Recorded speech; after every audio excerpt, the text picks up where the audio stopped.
you feel about this matchup? This is one of those tit-for-tat matchups. You could call it a race. You can call it like I'm going to hit you, you're going to hit me, back and forth, back and forth. I don't like the term race for this as much unless they don't run Null Rune, in which case it has to become a race, and that's exactly what we see here.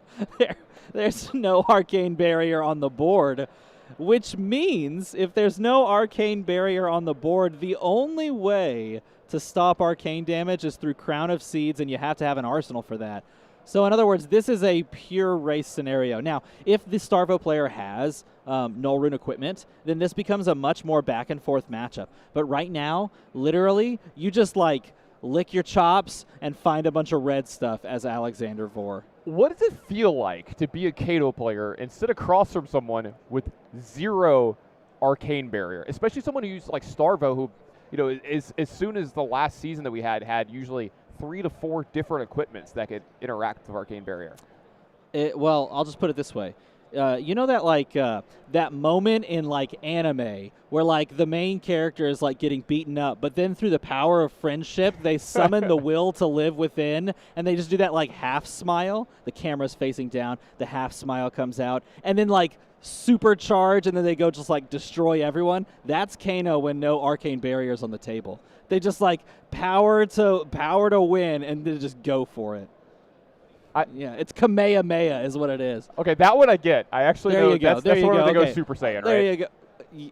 Yes. Okay. Yes. It's Dragon Ball Z. I'm old. I'm very aware. You should know this then. You should come on, like, old school Dragon Ball, man. That's exactly what it's like. All right, back to Flesh and Blood. It does look like we're going to have a giant crippling crush is going to start the game off here for our Starvo player. Get through, it looks like a little bit of damage. Alexander, it looks like a lot more damage if you're not used to a Kano matchup. They do start at 30. So 5 is going to go ahead and leak through. Now, can you imagine if Kano started at 40 in this current scenario? I don't think it would have survived. This would be all Kano mirror matches. And right. I just want to say this. If you want a head scratcher, play a Kano mirror match. That is a head scratcher right there. So he's going to pitch the Eye of Ophidia to use Kano's ability. He's going to start by resolving Eye of Ophidia's effect, so opting 2, which means that when he Kanos off the top, he's actually going to know what he's accessing. So he can swap whatever card he wants on the top there. He could also just choose to bottom. He's going to grab the Tome of Fiendal, and because it's a non-attack, Kano says that you can play it at instant speed, not using an action point. And, oh, by the way, both cards that he grabbed were both absolute bombs. One of them draws you 2 cards.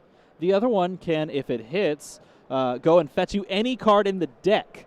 So, in other words, at this point, he can throw the Lesson in Lava, and it's always going to hit because the opponent can't stop the arcane damage. He can put whatever he wants on top of the deck, then he can draw it and another card with Tome. Instead, he's choosing to start by drawing 2 cards, which is totally fine as well, and then set the top of his deck. If he draws into 2 blues here, set the top, play Lesson, after playing Lesson and hitting, and then get whatever he wants. Now, I might be going a little too crazy here. Is there any way he could get a lethal this turn? Oh yeah. This is you can do weird, crazy, impossible things with Kano. Now it would be a lot harder because this is his turn. But if you're looking for a lethal here on your opponent's turn, there are some very dirty, scary things that you can do with Aether Wildfire. Here you can still get it if you like got some crazy stuff in the deck. But, so, yeah. It does look like he's going to Lesson in Lava just for 3 here, I believe. Yeah, there's no need to Crucible this. Normally you have to Crucible Lesson in Lava because your opponent plays AB3, which is Arcane Barrier, so they'd be able to stop 3 arcane damage. But when your opponent doesn't play any AB at all, and they have 1 Crown of Seeds, and they didn't Arsenal a card, you have carte blanche. So just fire away, and he goes and gets a Blazing, puts that on top. Yeah, this is Blazing Aether is going to be added to the top. And I'm curious, if Blazing here... If he's just playing this for the sort of median value of like 3, that seems a bit suspicious. So I'm assuming he's just shuffling. He's going to present the deck, of course, set that on top, banish it, and then continue to play stuff from hand. There's got to probably be something else here, right? I don't actually think he's used his action point either, which is the crazy thing. Here comes the Crucible. He's floating 1, it would look like, so Crucible into whatever from hand. Oh, my God. He's got the Aether Spindle.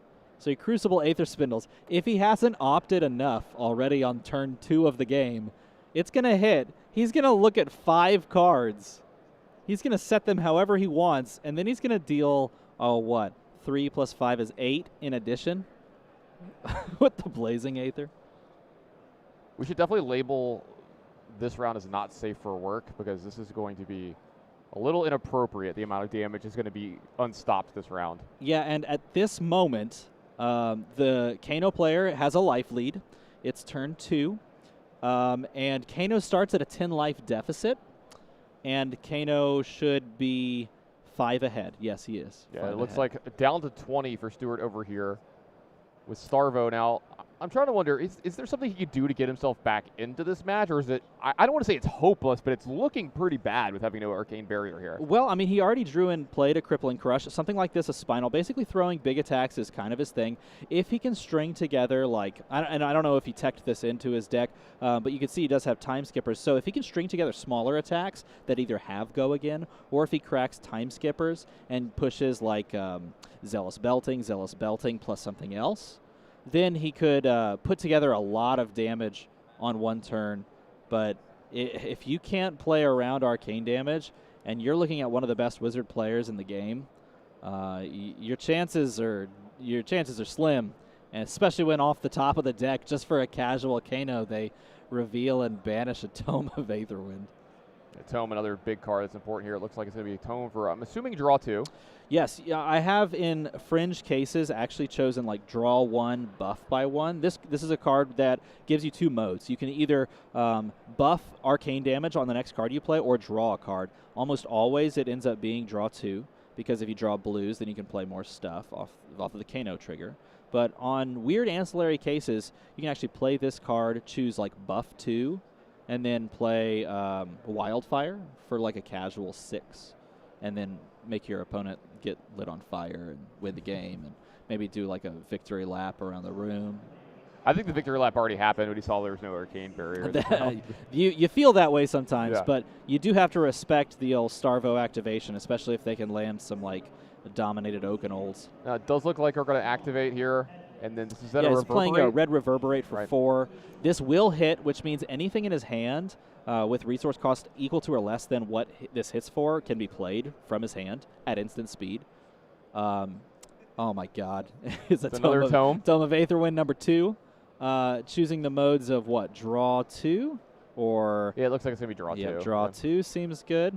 And again, actually we should know this. He's opted all of these cards, basically, because he hit with an Aether Spindle for 5. So he knew most of these cards actually existed in that order and drew several of them. So literally the world is his oyster here. He's at 16. He's playing, his opponent has the ability to block like 1. This is still Stewart's second turn. I think it's his second turn of the game. Yeah, he's attacked twice, yeah. Yeah, it's his second turn of the game. This is at the end of Stewart's turn. I am just in awe of what's happening here, by the way. This is the danger. Okay, look. This game looks ridiculous, right? Do we both agree? Agreed. This game looks ridiculous. But it looks ridiculous because there is no counterplay brought by Starvo in order to stop any of this.